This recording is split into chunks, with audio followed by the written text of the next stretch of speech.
پاکستان کے سیاسی حالات اس وقت اس بات کے متقاضی ہیں کہ ملک کے تمام ادارے مل کر کام کریں۔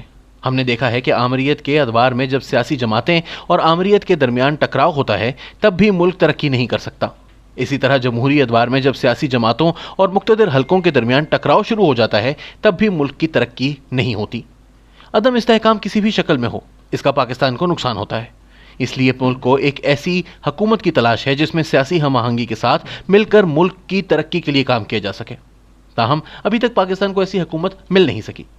تحریک انصاف اور بالخصوص عمران خان کی حکومت کا یہ دعویٰ تھا کہ وہ مقتدر حلقوں کے ساتھ مل کر چل رہے ہیں۔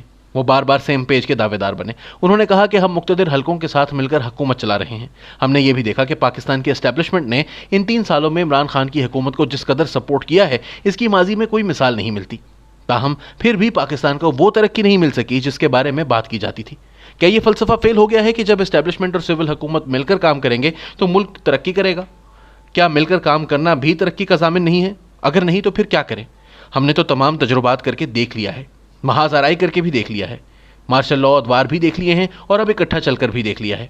لیکن سوال یہ بھی ہے کہ کیا تحریک انصاف اور عوام کی ناکامی مل کر چلنے کے فلسفے کی ناکامی ہے؟ اگر حکومت ڈیلیور نہیں کر سکی تو کیا ہم یہ کہیں گے کہ اداروں کے ساتھ مل کر چلنے کا فلسفہ اور تجربہ ہی فیل ہو گیا؟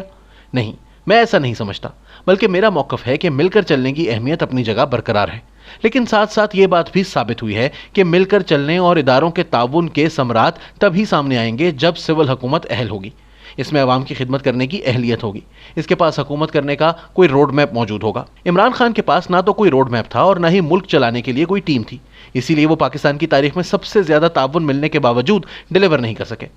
آج ہم دیکھ رہے ہیں کہ تمام تر تعاون کے باوجود موجودہ حکومت نے بھی محاذ آرائی کی سیاست شروع کر دی ہے۔ حکومتی ناکامیوں نے حکومتی قیادت کو از خود محاذ آرائی شروع کرنے پر مجبور کر دیا ہے۔ وہ اداروں سے ٹکراؤ کی جانب جانا شروع ہو گئی ہے۔ اب وہ اپنی ناکامیوں کی ذمہ داری اداروں پر ڈالنے کے چکر میں لگ رہی ہے۔ وہ ایسا بیانیہ بنانے کی کوشش میں نظر آ رہی ہے کہ میں تو بہت کام کرنا چاہتا تھا لیکن مجھے کام کرنے نہیں دیا گیا، اسی لیے حکومت اب نان ایشوز کو ایشو بنا رہی ہے۔ حکومت نے جس قسم کی محاذ آرائی شروع کی ہے اس کے نہ تو ماضی میں مثبت اثرات سامنے آئے ہیں اور نہ ہی اب آنے کی کوئی امید ہے۔ لیکن ایسے میں سوال یہ ہے کہ اگر ملک کو مل کر ہی آگے چلانا ہے تو پھر ہمارے پاس کیا آپشنز ہیں؟ شاید یہ بھی ثابت ہوا کہ زبردستی اگر کسی کو اقتدار میں لایا جائے گا تب بھی وہ ڈیلیور نہیں کر سکے گا۔ اس لیے آج پاکستان کو ایسے آپشن کی ضرورت ہے جو ایک طرف مل کر چلنے کی اہلیت رکھتا ہو اور دوسری طرف ڈیلیور بھی کر سکتا ہو۔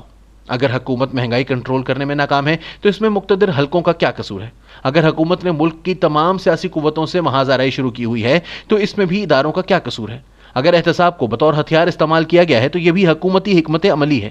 اس لیے حکومت کی ناکامی الگ بات ہے اور مل کر چلنے کے فوائد الگ چیز۔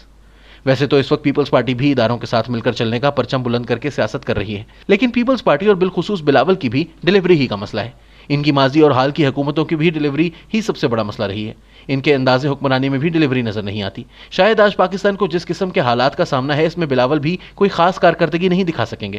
ان کی سیاسی حکمت عملی شاید عمران خان سے بہتر ہوگی، لیکن گورننس اور دیگر جو چیلنجز آج درپیش ہیں ان میں پیپلز پارٹی کا ٹریک ریکارڈ کوئی اچھا نہیں ہے۔ سندھ اور کراچی کی حالت ہمارے سامنے ہے، پھر پیپلز پارٹی کی مفاہمت بھی عارضی ہوتی ہے۔ وہ اس حوالے سے ماضی قریب میں بھی کئی بار یو ٹرن لے چکے ہیں۔ اداروں کے ساتھ چلنے کی پالیسی پیپلز پارٹی سیاسی ضرورت کے تحت اپناتی ہے اور ضرورت کے تحت ہی ختم کر دیتی ہے۔ پاکستان کو ایسی قیادت کی ضرورت ہے جس کا فلسفہ مفاہمت کسی سیاسی ضرورت کی مرہون منت نہ ہو، اس کا مل کر چلنے پر ایک یقین کامل ہو، لیکن ساتھ ساتھ گورننس اور ڈیلیوری بھی دے سکتا ہو۔ تبھی پاکستان میں اداروں کے ساتھ مل کر چلنے کے حقیقی فوائد سامنے آ سکتے ہیں۔ اداروں کو بھی سمجھنا ہوگا کہ اگر وہ ایسی قیادت سامنے نہیں لائیں گے تو عوام میں یہ رائے مضبوط ہو جائے گی کہ مل کر چلنے کا کوئی فائدہ نہیں۔ ایسے میں اگر شہباز شریف کو دیکھا جائے تو انہوں نے انتہائی نامناسب حالات میں مفاہمت اور اداروں کے ساتھ تعاون کی بات کی ہے۔ انہوں نے 2018 میں جب کسی کی سوچ میں بھی نہیں تھا کہا تھا کہ پاکستان کو ایک چارٹر آف اکانومی کی ضرورت ہے۔ اپنی مفاہمت کے نظریے کی وجہ سے شہباز شریف موجودہ دور میں 2 دفعہ جیل کاٹ چکے ہیں۔